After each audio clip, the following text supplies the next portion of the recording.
It's now 3 years since the Compass range was reintroduced by the Explorer Group, and following the departure of the Compass Corona 382 this season, the 462 you see behind me is now the entry-level model.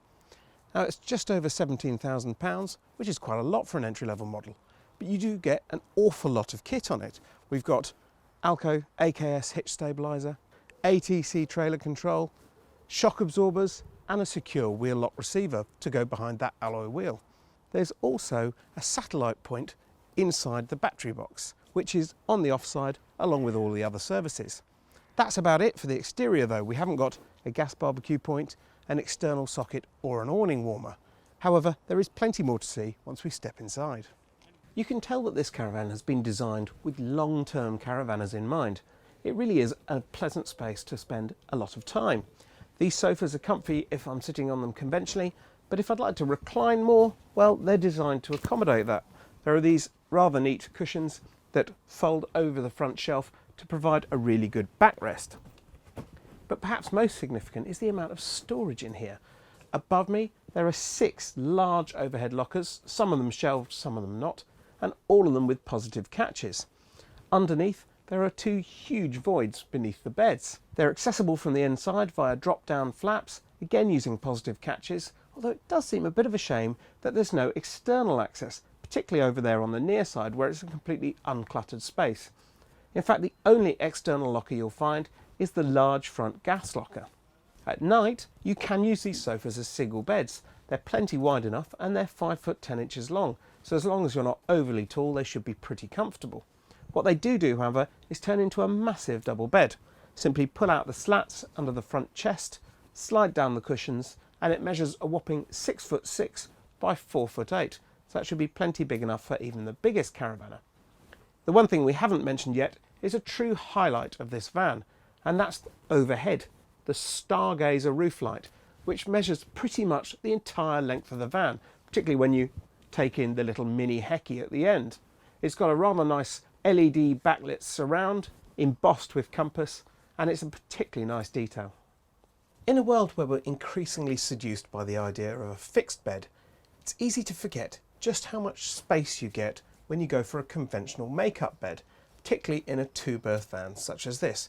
I mean, check out this living space, it's ridiculous.